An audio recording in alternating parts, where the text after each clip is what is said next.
Wow, Stan. 9 years later, here we are. Amazing. I think it's really important that everybody actually get a vision of what Stan did and said 9 years ago. So, shall we start with a clip from the Aspen Ideas Festival 9 years ago?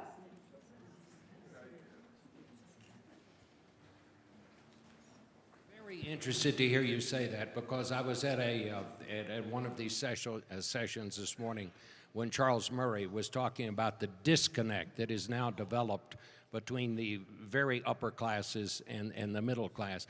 There seems to be no real common experience for Americans anymore that we can all share. I mean, I'm old enough to remember World War II, and when everybody had an uncle or a father or somebody, everybody had a stake in it. And it saddens me now to know that I actually know people, good people, who don't know a single person in the United States military. My guess is we're not going to get a draft through. But what is your take on some sort of mandatory national service? I am becoming a little bit more extreme on this each year. Right now, I think everybody 56 years old and younger ought to have to serve 2 years. I'm 57. No, what I really believe is I think we need national service, and I think you need it either at the conclusion of high school or university. I don't think young people would really fight it if it was fair, if everybody did it. You could only take a small part of that in the military, so I'm not talking military, I'm talking about all kinds of things. But I also think that the payoff is not what they do. It's not whether they go build roads and parks or that sort of thing. It's what you put inside them. Because once you have contributed to something, you have a slightly different view of it. And I think that it would be good to have a shared experience. If every person that's age 25 and older meets in a play area and the first question is, hey, where'd you serve? What'd you do? If that's the start of the conversation, I think it'd be really powerful. I think Israel gets amazing value out of that.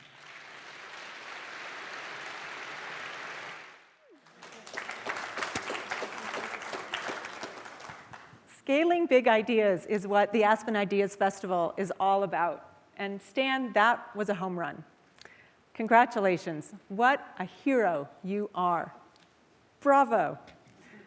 What made you say that 9 years ago? And why do you think that idea led to action so quickly? Well, the rest of the story here, because you got to hear it. We finished that conversation. I left the stage, and my wife and I got on bikes and went to the home of a friend of ours. And then a person who'd been in the audience came up there and said, wow, congratulations. I said, for what? And they said, the idea, you got a standing ovation, which I'd already left the stage, and people really grabbed onto that idea. And I said, well, that's good. And then the next day, Walter got a hold of me, and then you cornered me, Elliot cornered me, put me in a headlock, and 9 years later, here I am. Couldn't be more proud to be the smallest part of something. And interestingly, a few years ago when we were doing an event for this, my wife Annie, who's here, pulled me aside after the event. She says, you know, I think if this thing becomes reality, the part you're playing is going to be the best thing you ever did in your life. And I think she's right.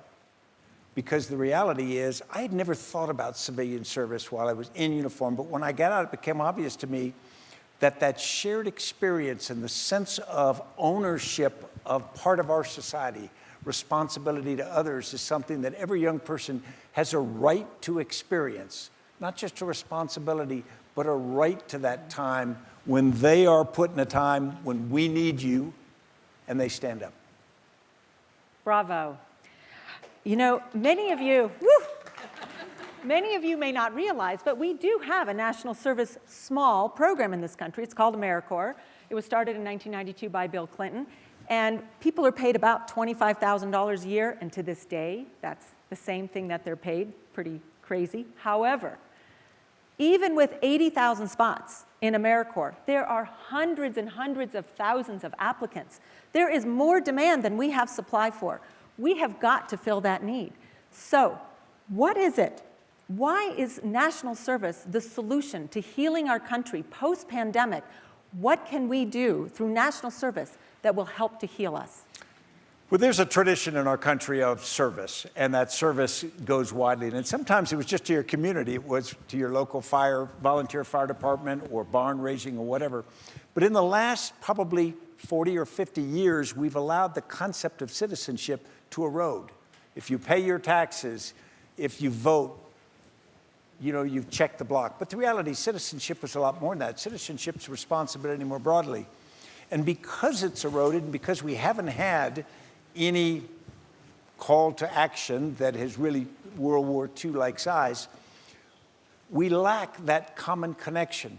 Think of young people in America from different zip codes, economic backgrounds, religions, whatever political backgrounds. They not only don't agree with each other, they don't know each other. They have no interaction whatsoever. One of the things you do see in the Army is when people are forced together, suddenly they have a different view of the people they deal with.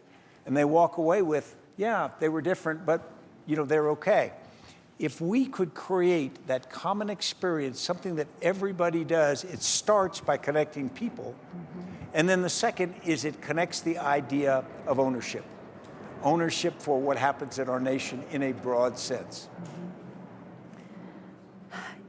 Today, we have about $1 billion spent on national service. But that only funds the 80,000 spots.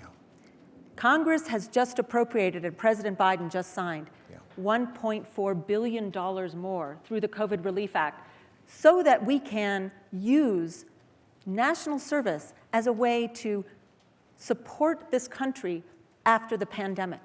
So now the question is, how can private philanthropy, people like Lori Tisch, who's been very involved, and myself and many others, how can we provide philanthropic support for this kind of an effort in addition to corporations? So for example, Cisco Systems. Can you talk a little bit about what Cisco did to step up to support this program? I can. I'll talk that first and then go more broadly. Cisco stepped in first with funding, but also with technical help. They helped us create a platform where you could match opportunities for national service with young people and their parents who could get online and see what might fit for them. And it was a practical way, almost like an employment agency, that you could suddenly connect people with things that they could do. But more broadly, the issue of philanthropy, if we go back to national service, it's our belief that if you want to change America, you've got to get to a certain critical mass on the number of young people each year who can do it. We think that's 1 million. There are 4 million young people in each year group. We think when you get to 25%, then suddenly every lunch table, every family dinner table, every group of people will have somebody who's doing it or has done it. Suddenly the idea starts to be more viral. The problem is that's expensive. It's going to take $22 or $23 billion a year to fund a program like that at an effective level. You can't do that just with government funding, although the government's got a requirement. The government has to have skin in the game. And the $1 billion we got this year because of the American Rescue Act, and hopefully that will come larger with the CORE Act, needs to be met with private philanthropy. It needs to be met, one, because private philanthropy can help push things forward. It kept this movement alive 8 or 9 years ago when we were really kind of stuck in first gear trying to get it, and the generosity of you and a number of other people kept it going in its darkest hours. But now we're at this moment of opportunity. Our nation is more divided than ever. I would argue we are in a crisis period of American society, probably similar to 1860 for those of you who are familiar with the years before the American Civil War. And if we don't address it at its most basic, then we are going to have big problems. So now is the moment when we have to act. Now is the moment that we have some momentum that we need to match pressure on our own government and our own generosity and, of course, the energy where people can do it to try to make this move faster. Stan, this is a perfect example of private-public partnerships where private individuals and philanthropists, foundations, corporations match with the government to really launch this into a scaled-up effort. Another example of this is that in small communities, the Lilly Endowment, which is another foundation out of Indianapolis, has created a wonderful opportunity for communities across the country. And please apply if your community is interested. You can contact Stan's organization, Service Year Alliance. The idea here is that in small communities, they can have a chief service officer who reports to the mayor. They can have corporations in the local community fund some of the opportunities along with the government. And that way, people can serve from across the community in terms of supporting COVID relief and other ways. So my question to you is, now that we have this idea of public-private partnerships, how do we scale that to the size of millions strong, as you've called for? Yeah, there's several components to it. One, of course, political. We need political leadership to stand up very publicly and push it. We need the most senior political leaders. Many of you in this room are influencers. Some good friends are influencers in this room, can change people's minds. We need to talk about it. We need to push it. We need to create the idea in young people it's possible. The second thing we need to do, of course, is make it practical. In all of the areas, local businesses and things like that can help this. We have things called Friends of National Service, and businesses can do simple things like say, if you come to my business and we hire you, and you go away for a year to do national service, we'll hold your job. Or if we hire you before you ever report. If really powerful businesses hired people and then said, great, report for duty right as soon as you finish a year of national service, then suddenly you'd have an incentive. We've also got to create some incentive programs for young people who do serve. It's got to be viewed as something you lead, not just a contribution, but also something that makes you better. Part of it's experience, part of it's connections, but there should be an educational benefit to it, similar to the GI Bill.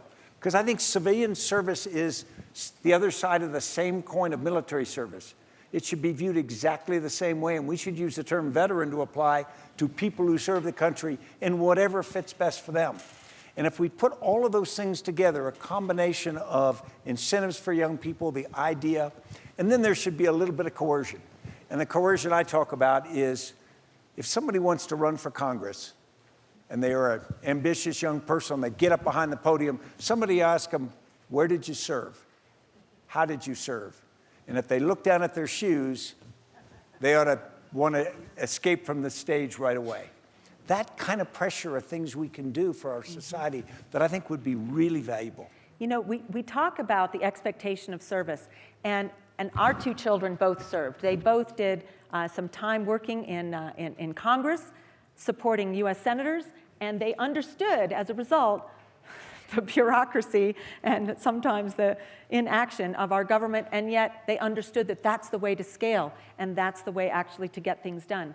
I think it's so important to have a gap year, either before college or afterwards. So can you talk about the idea of the culture of service through taking gap years at some point during your progress as a young adult? Yeah, I would tell you one of the things that impedes service right now are us in this room, our generation. And part of it is because our sons and daughters get to the age of college, they get accepted somewhere, they get an opportunity, and they would like to go out and do a gap year. We go, yeah, but you got accepted to the University of X. That may not happen next year. You need to go.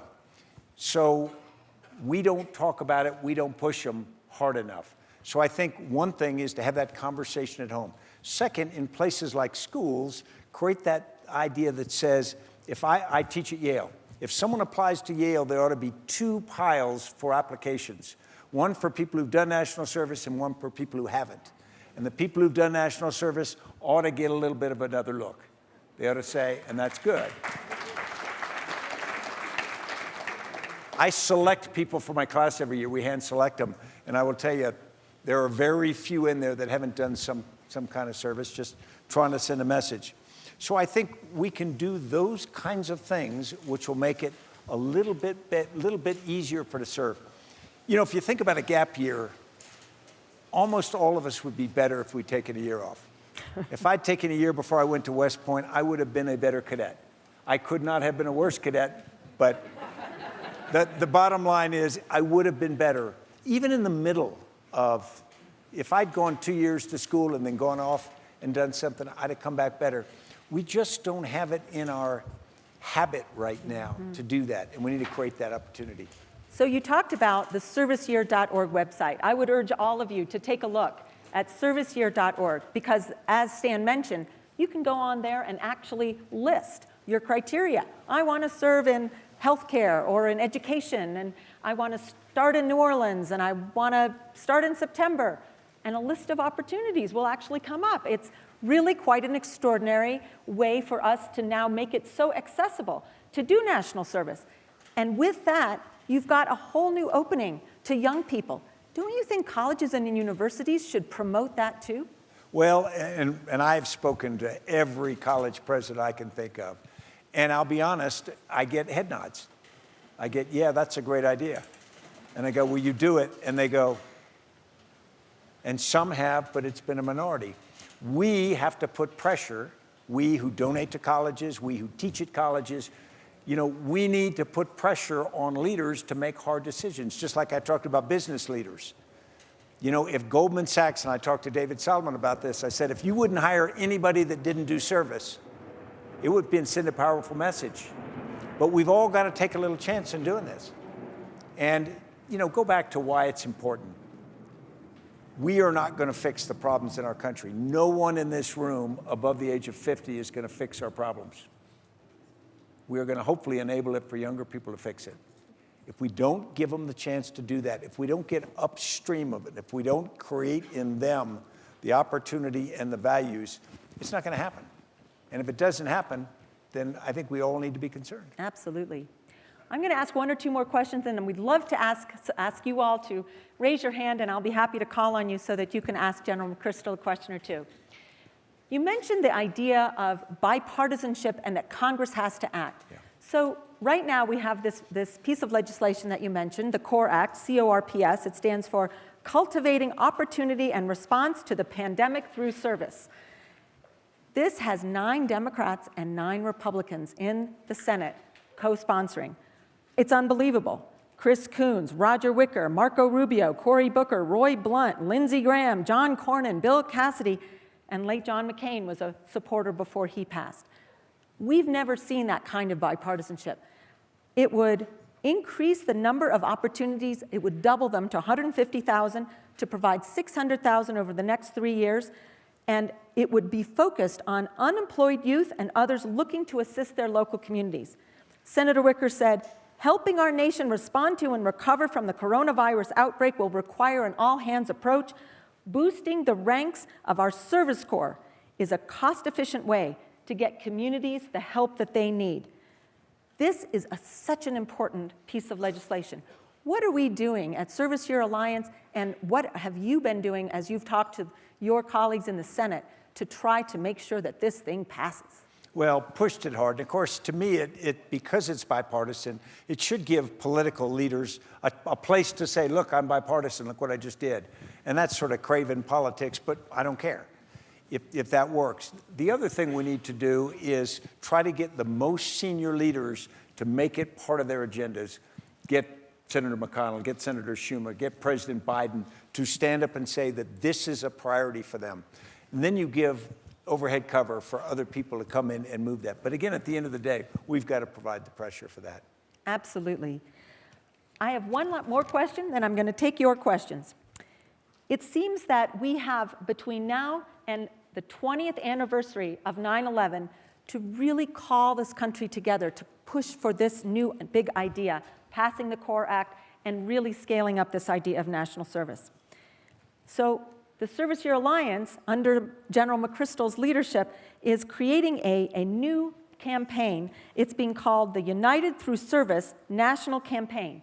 Between now and the 20th anniversary of 9/11, the idea is to rally for the passage of the CORE Act. So, can you reflect on your 34 years in the military, the 20th anniversary of 9/11, and how we as a country need to see military service and civilian service as really important and co-equal elements to ways for young people to serve their country? Yeah, I'm going to be pretty direct here. You know, we get opportunities to stand up as a nation and to unify and operate well when circumstances force them. If we go back to the Second World War, the Depression, we had generations stand up and do that. 9/11 came, and for a very brief period, I think the United States thought this will be a forcing function for us to come together with less politics, with more idea of serving. And we missed it, in my view. We missed an opportunity to unify a nation for lots of reasons. I think COVID-19 did the same thing. We had another external threat that everybody could be against, and we could help each other. And I don't think we did very well at unifying the nation through it. I think we missed the opportunity. The problem now is it doesn't seem like the house is on fire. We know about the political division we have, but there's always ability to say, well, national service is a nice idea, but it's not an emergency. The problem with it's a solution that takes time. You've got to give people the opportunity. You've got to let the seed be planted in young people. You've got to sow so that you can reap later. And I would tell you, I think if we miss this opportunity again, and the reason it's an opportunity now is there's some momentum. There's some momentum built up a little bit by COVID, by the political situation, and there are people who have just worked hard and contributed and done it to get us to where it is. But frankly, we could meet here 12 months from now, and that opportunity could have slipped away. And we could be talking about this, and there just wouldn't be the same energy. There wouldn't be the same sense that we can make it. The CORES Act might not pass, or it might be so slimmed down that it doesn't matter. And then we're talking about what a great idea it is. Wouldn't it be nice if we did it? Well, I'm at the point now, I would say it's not a nice thing to do anymore. If we don't do it, we're going to be in a place where the country doesn't need to be or want to be. Questions? Does someone have a question for General McChrystal? Please. Man. You know what? A microphone is about to arrive right in your lap. So hold on one second. In listening to your discussion about getting involved with universities, I can't help but feel that we really need to have the concept trickle down to high school and plant the seeds there, because high school, I've had 3 20-somethings, and high school really was about GPAs, test scores, APs, and rather than some general concepts of community. And the community service programs that everybody will applaud themselves for actually aren't really based in identifiable needs within the communities. It's really not that productive in many, many areas. So is there a possibility? I'm thinking that if we all can't change some things, maybe we all can help change some of this in our roles within our own communities and perhaps boards and things that we are on. Yes, ma'am, I agree completely. I think you got to plant the seed very, very early, the idea that they're going to serve, so that when people get to an age and they're even thinking about whether they're going to go to college or not, they're already assuming that they are going to serve. And if you think about it, we don't plant it in young people very directly. I met with a movie producer, a guy named Peter Berg, this last week, apparently very successful. And most heroes in movies now used to be, you know, the backstory of them is I was a Navy SEAL or I was XX. When's the last time a hero came out of City Year? What do we do to put it in popular culture so that we celebrate the fact that people do the Peace Corps, people do AmeriCorps or whatnot, are looked at as having done something really special? This has got to be an effort that we start very young so that people admire that. You know, you go through airports and you see people wearing World War II veteran, Vietnam veteran, and every once in a while, a current service people clap for them. What if somebody's wearing a City Year hat? What if we clap and let them get on the airplane first? Bravo. Because they're serving. Bravo. Okay, one more question, please, over there. Actually, we're going to take 2 questions simultaneously with Ann. What? Not simultaneously, you're right. Who goes first? You go first, and then we'll go to Judy. Okay, so when the Franklin Project began at the Aspen Institute, I got involved with trying to get law firms and law schools to give 1 year of pay or free tuition, which you know, has been of limited success, but I found it rewarding. The question I have for you is there anything on your website or any place else to go that would list opportunities that the people in this audience might take advantage of to try to promote this effort, which is, in my judgment, extraordinary importance. Wonderful. Can you pass it over to Judy, please?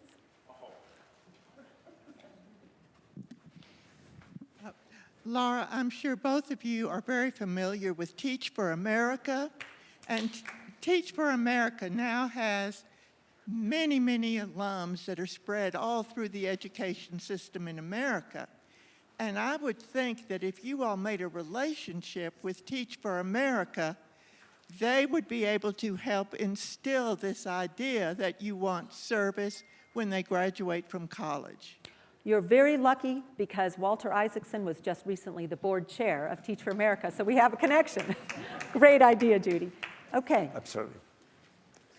The answer is there is information, but one of the challenges has been the scale of the movement lacks some of the administrative support and all the size of the staff to make it happen. And so it's imperfect. It will get better as we grow it. But the answer is, you're exactly right. We have to have And we'll follow up with simple ways on the website for people to make things happen, either to help or to be helped.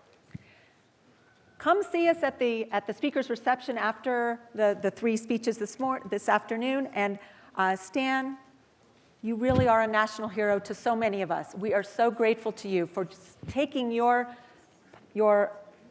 spokesperson's position of really making this a priority for all of our children and therefore our country. Let me just thank all the people who are really doing it. I just get to be a small part. Thank you, Thank Laura. you.